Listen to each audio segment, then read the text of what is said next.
শোনো না, আমি বেরাচ্ছি, দরজাটা একটু দিয়ে দাও। আচ্ছা ঠিক আছে। বাবু সোল, একটা কথা ছিল।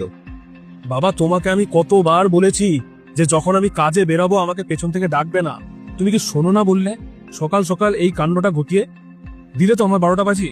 সারাদিনটা আবার কেমন যাবে আমার কে জানে।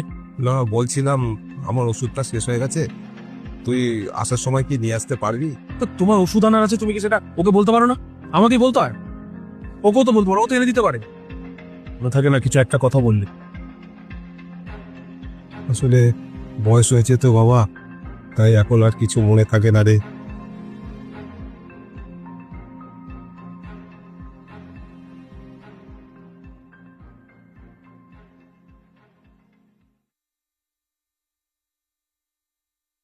বাবা,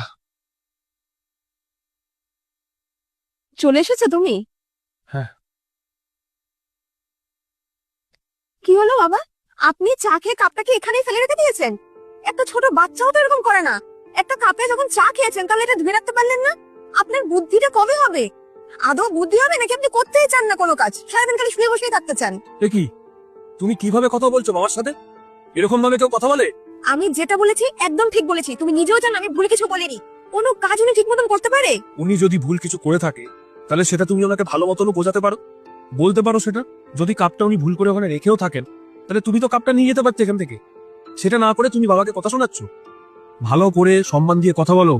আচ্ছা, আজকে আমি একটু বাবার সাথে উঁচু গলায় কথা বললাম বলে তোমার এতটা খারাপ লাগলো? তাহলে ভাবো তো, তুমি দিনের পর দিন বাবার সাথে উঁচু গলায় কথা বলো, চিৎকার করো, অপমান করো, তখন উনার কতটা খারাপ লাগে?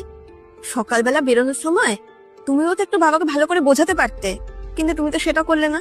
কারণ তুমি তো ছেলে, তোমার কাছে তো লাইসেন্স আছে ওরকম ভাবে কথা বলার, তাই না? তুমি ঠিকই বলেছো, আমরা নিজেদের বাবা মাকে সবসময় টেকেন ফর গ্রান্টেড নিই। আর আমরা মনে করি কি যে নিজেদের বাবা মা তো, তাই যা খুশি তাই বলা যায়। বাবা, তুমি আমাকে ক্ষমা করে দাও বাবা, আমি কখন আর এরকম ভাবে তোমার সাথে কথা বলবো না।